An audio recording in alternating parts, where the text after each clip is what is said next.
Yang bersangkutan sendiri pada saat diwawancara, saya tanya, Bu Faren, bagaimana stop. sih? Bu Faren, stop.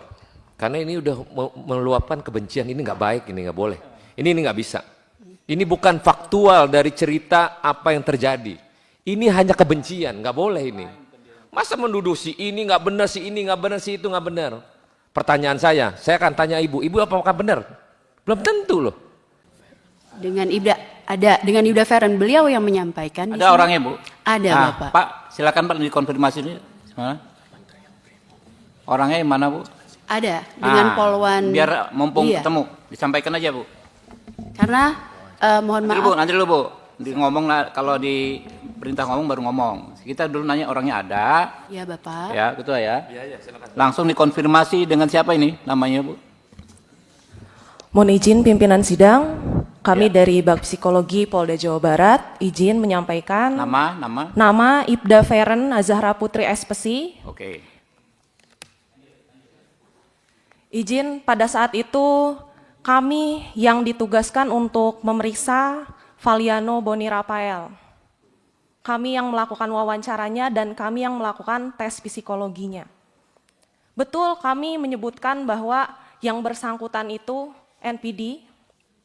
Hanya saja yang kami sebutkan pada saat pemulangan itu adalah salah satu contoh perilaku yang menjurus kepada NPD. Mohon izin pimpinan sidang. Seperti yang tertulis di dalam surat keberatan, contoh anak kami dianggap NPD adalah saat lari bersama siswa. Anak kami bersorak brimob dan itu dianggap oleh Bakpesi Polda Jawa Barat NPD. Dan saat anak kami ingin menonjol dengan prestasinya, Ibu Feren. Siap. Berarti ini asumsi ya? Siap. Mohon izin, untuk di laporan kami bisa pertanggungjawabkan pimpinan sidang. Iya, berarti ini asumsi, bukan hasil dari yang tadi Betul. disampaikan Kabidokes kan? Ini baru asumsi dari apa yang Ibu Feren berikan laporan kan ceritanya? Izin, ini bukan asumsi, ini hasil analisa kami pimpinan Ya, sidang. itulah, itu yang dinamain asumsi. Itulah, tapi bahasa kerennya analisa lah. Tapi yang dianalisa oleh Bu Faren adalah hanya sebatas analisa. Tapi Kabidokes tadi udah menyampaikan hasilnya bahwa A, B, C, D kan gitu. Berarti hasil analisa yang Ibu Faren itu dipatahkan oleh Kabidokes. Ya. Kan ceritanya gitu kan ya? Lanjut Bu. Izin pimpinan sidang, kami tidak menyatakan yang bersangkutan psikopat dan juga halusinasi. Tadi Ibu mendengarkan itu langsung dari yang bersangkutan atau enggak pada saat paparan? Pada saat paparan saya mendengarkan dan bahkan untuk yang bilang contoh daripada sikap anak tersebut pada saat berlari yang lain teriak sabara, anak tersebut berteriak brimob. Itu mohon maaf disampaikan sendiri dengan Ibu. Betul, kami sampaikan pimpinan sidang. Tadi mengelak, sekarang menyampaikan. Tapi kami tidak menyebutkan psikopat, Bu, izin. Menyebutkan pada saat paparan. Oke, dah. Hah? Sebutkan. Disampaikan Bu Feren. Mohon izin. Tadi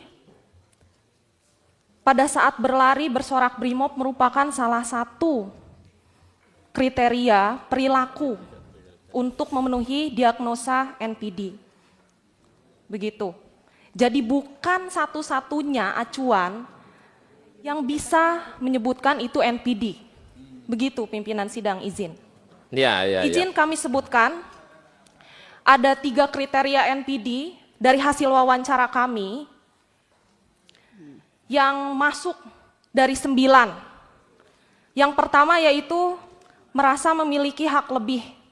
Izin kami mendapatkan data dari SPN bahwa yang bersangkutan itu tidak ingin dirawat di Rumah Sakit Polri pada saat infaksi gigi dan ingin dirawat di Rumah Sakit Siloam dan mendapatkan fasilitas terbaik. Mohon izin, untuk siswa peraturannya sebaiknya itu harus sesuai dengan peraturan yang SPN keluarkan di Rumah Sakit Polri. Namun yang bersangkutan ingin mendapatkan fasilitas lebih. Namun pada saat ini kan masih siswa pada saat itu. Lalu yang kedua, melakukan eksploitasi interpersonal atau memanfaatkan orang lain. Kami mendapatkan juga informasi bahwa yang bersangkutan itu pernah menyuruh siswa lain untuk memukulnya di area punggung menggunakan sapu lidi dengan maksud seolah-olah dipukuli oleh pengasuh. Karena sudah dilakukan juga pemeriksaan, ternyata tidak terbukti adanya pemukulan dan penculikan tersebut. Propam kami sudah melaksanakan pemeriksaan tersebut, pimpinan sidang izin. Lalu selanjutnya yang ketiga, memiliki perilaku atau sikap yang arogan dan angkuh. Yang bersangkutan sendiri pada saat diwawancara, saya tanya, Bu Faren, bagaimana stop. sih? Bu Faren, stop. Karena ini udah meluapkan kebencian, ini nggak baik, ini nggak boleh. Ini nggak bisa. Ini bukan faktual dari cerita apa yang terjadi. Ini hanya kebencian, nggak boleh ini. Masa menuduh si ini nggak benar, si ini nggak benar, si itu nggak benar. Pertanyaan saya akan tanya ibu apakah benar? Belum tentu loh. Jangan melakukan laporan ini atas kebencian. Analisa ini, analisa itu. Ibu melaporkan ini sama aja melaporkan ini anak nggak benar berarti, totalitas. Hanya kebencian yang ibu laporkan itu. Ya nanti ada lagi, oh iya Pak dia bersangkutan, dia arogan, dia mau rumah sakitnya ini. Nggak bisa begini Pak. Nggak boleh ini. Pak Kepala SPN, nggak bisa begini caranya. Ini cara melaporkan cuman analisa kebencian kepada seseorang. Gak bisa begini menyampaikan, oh ya si ini arogan, oh si ini gak benar kelakuannya, oh si ini begini. Pak, Bapak mantan polisi jenderal Pak. Bapak-bapak ini melihatnya gimana nih Pak? Kok cuma melaporkan karena kebencian semata gitu? Gimana Pak? Analisa tadi Bu Feren bilang, oh ya MTD lah apalah itu namanya. Pak Kabid Dokes bilang, oh tidak ada tuh, ini baik, ini baik.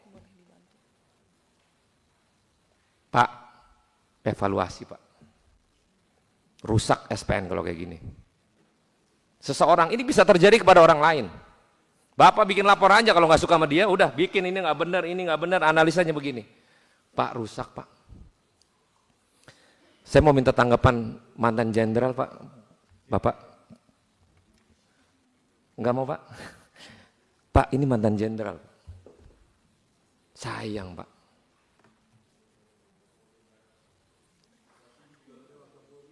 Nah itu ada mantan Wakapolri pula. Apa boleh saya bertanya Pak Adang? Silakan Pak. Saya tidak memberikan pencerahan. Terima kasih pimpinan dan anggota Komisi 3 dan jajaran kepolisian dan pelapor. Terus terang saya tadi tertarik sebetulnya dengan yang sudah akan diambil keputusan oleh pimpinan bahwa ini agak sulit kalau propam pada tingkat atasnya tidak ikut. Jadi saya lebih memberikan saran tapi tidak keputusan ya bahwa dua-dua yang saya dengar memiliki suatu kebenaran, punya hak, dan bukan berarti di ruangan ini tidak punya kewenangan untuk mendengarkan. Tapi saran saya dari dua pihak ini sebaiknya memang secara lembaga politis seperti kita ini, baiknya kita ke Kapolri minta bahwa ini ditindaklanjuti oleh Propam sehingga diperoleh hasil yang sangat objektif dan betul-betul hasilnya bisa dipertanggungjawabkan. Bukan berarti ruang ini salah, karena kalau seperti tadi pimpinan merasakan bahwa Ferrer menjelaskan ada semacam perdebatan gitu. Nah sebaiknya mungkin ada perlunya turunnya Propam pada tingkat markas besar. Terima kasih.